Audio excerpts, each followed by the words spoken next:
Hello students, welcome students. इस video में हम सॉल्व करेंगे चैप्टर नंबर 9 एक्सरसाइज 9.1 का क्वाड्रिलेटरल्स। ठीक है, इसमें मैंने आपको कुछ बेसिक्स बताया था कि अपोजिट साइड इक्वल होती हैं, अपोजिट एंगल इक्वल होते हैं और sum of adjacent angle just like ये जो हमारे दो एडजेसेंट एंगल है इनका सम होगा वो 180 डिग्री होगा। ठीक है, यही सब आगे हमारे यूज आने वाला है। तो इसी के साथ हम आगे थर्ड क्वेश्चन सॉल्व करते हैं। पिछली वीडियो में हमने फर्स्ट और सेकेंड क्वेश्चन सॉल्व किया है।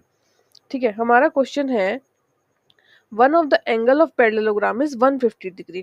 पहले हम एक पैरेललोग्राम ड्रॉ कर लेते हैं। ठीक है, प्रॉपर नहीं है बट मैं एक रफली पैरेललोग्राम ड्रॉ कर रही हूँ। ओके, यहाँ पे हमारा एक साइड दिया हमें, लेट सपोज ये एक्स। ठीक है, इसकी वैल्यू हमें दी है 150 डिग्री, 150 डिग्री। और हमें बाकी के साइड जो है वो देखने हैं। देखो ये मान लेते हैं एक्स वाई, 1 मिनट। ठीक है, एक हमें दिया है 150 डिग्री, एक एंगल 150 डिग्री है और बाकी के एंगल मान लेते हैं हम एक्स वाई जेड। हमें इनकी वैल्यू जो है वो निकालनी है।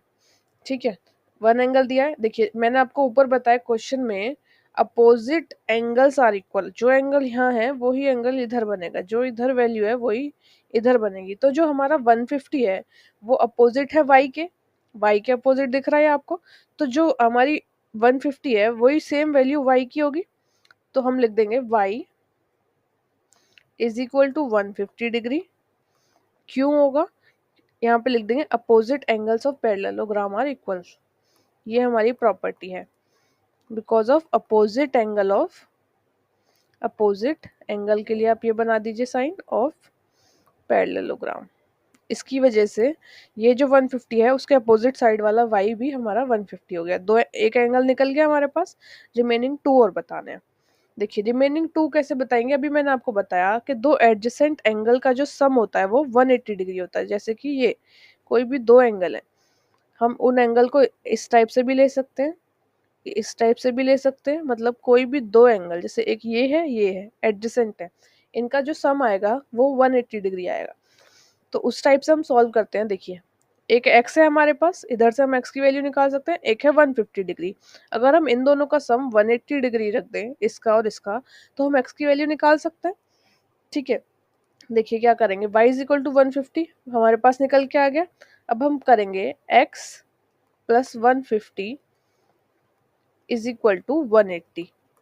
ये हमने कैसे किया, adjacent angle of parallelogram. Adjacent, जो मैंने ऊपर आपको थर्ड पॉइंट बताया उसके हिसाब से, एडजेसेंट एंगल्स ऑफ पैरेललोग्राम। ठीक है, एंगल के लिए आप शायद ये वाला साइन लगाते हैं। ठीक है, अब ये देखिए यहाँ से हम x की वैल्यू निकाल देंगे, 180 डिग्री माइनस 150 डिग्री, x की वैल्यू आ गई हमारी 30 डिग्री।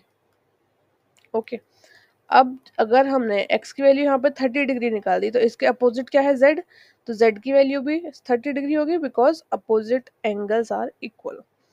ठीक है, तो हम लिख देंगे z is equal to x is equal to 30 degree. z जो है वो x के बराबर है और x की वैल्यू है 30 डिग्री। ये कौन सी प्रॉपर्टी है, opposite angle of parallelogram. Angle of parallelogram, एक बार मैं फिर से ब्रीफ कर देती हूँ क्वेश्चन आपको। हमें बोला गया है वन ऑफ द एंगल, यहाँ बोला गया है पैरेललोग्राम है। आप ये चीज देखिएगा, यहाँ ये नहीं बोला कि क्वाड्रिलेटरल्स है, यहाँ बोला है पैरेललोग्राम है। पैरेललोग्राम है तो साइड्स इक्वल होंगी, एंगल इक्वल होंगे, एडजेसेंट एंगल का सम 180 डिग्री होगा। ये सारी प्रॉपर्टी यहाँ पे यूज होंगी। सेकंड क्वेश्चन में नहीं बोला था ऐसा। ठीक है, तो ये 150 डिग्री है तो इसके अपोजिट साइड वाला y ये भी 150 डिग्री होगा। तो हमने y की वैल्यू निकाल दी 150 डिग्री।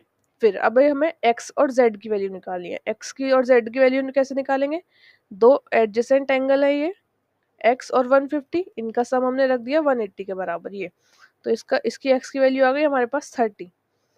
ठीक है, तो अगर x की वैल्यू हमारे पास 30 है तो इसके अपोजिट साइड में क्या है z, तो z की भी वैल्यू 30 आ गई। इस टाइप से हमने x, y और z की वैल्यू निकाल दी है। Okay students, thanks for watching this video.